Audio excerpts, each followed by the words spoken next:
you've lived on this earth for more than 5 years, you've probably asked some deep, unanswerable existential questions, which you will never see answered in your lifetime. Why are we here? Why people deny Santa? Where did OHare land after being launched away during the final scene of the 2012 Lorax movie? Well, congratulations, viewer. We've cracked the code. We've progressed science enough to answer the question that has been plaguing us for possibly all time, and certainly the last 8 years. What happened to OHare after the events of the Lorax?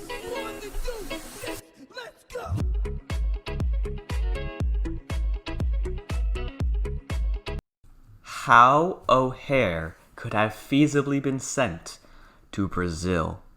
Dr. Seuss was inspired to write the Lorax by a trip to Mount Kenya in 1970, so the Mount Kenya area will be used as the general location of Thneedville. During the scene which OHare is sent away, snow is visible on the ground, making it appear to be winter.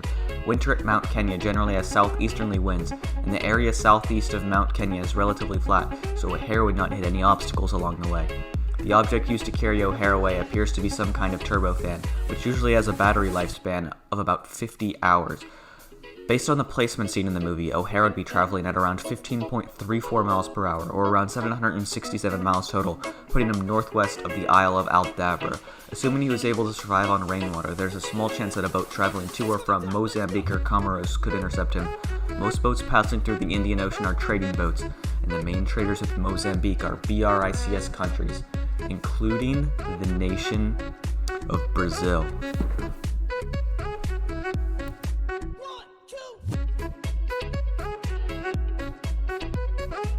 Wait, why are a bunch of Americans living in Kenya? Why would the wind entirely dictate where this fan goes? It can move on its own. Wouldn't OHare's weight change the distance traveled? What are the chances of a ship even ever finding him? Alright, so maybe it's time to go back to the drawing board.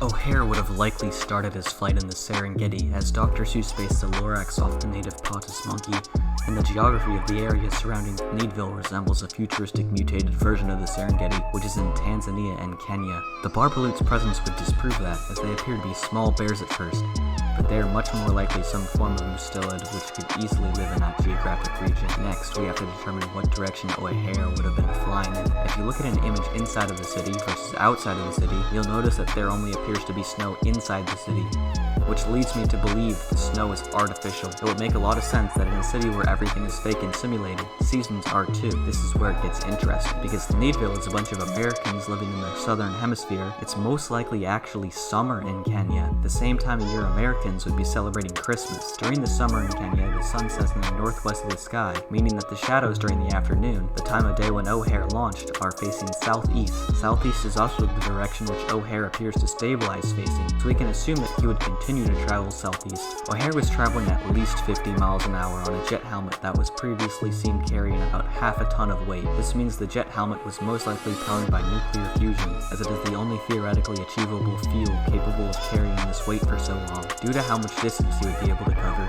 it is a safer bet to find the obstacle most likely to strike him out of the sky, over about this range. I will also be going off the assumption that OHare cleared the mountains surrounding Thneedville, because the alternative is boring.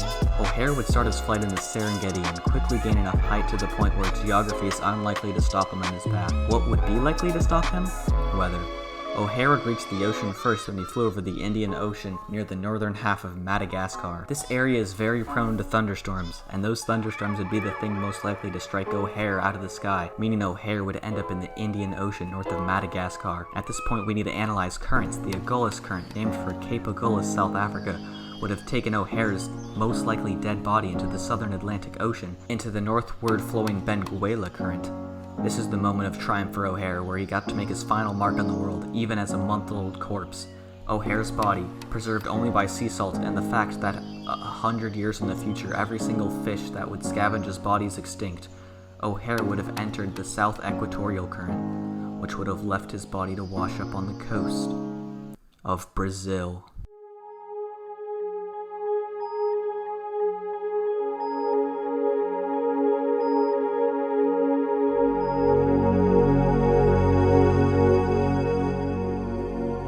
OHare's body would be found on the beach by the Brazilian Coast Guard, and he would be made a full citizen of Brazil, his lifelong dream. He would spend his final years in a coffin, voting for glorious President Bolsonaro every election.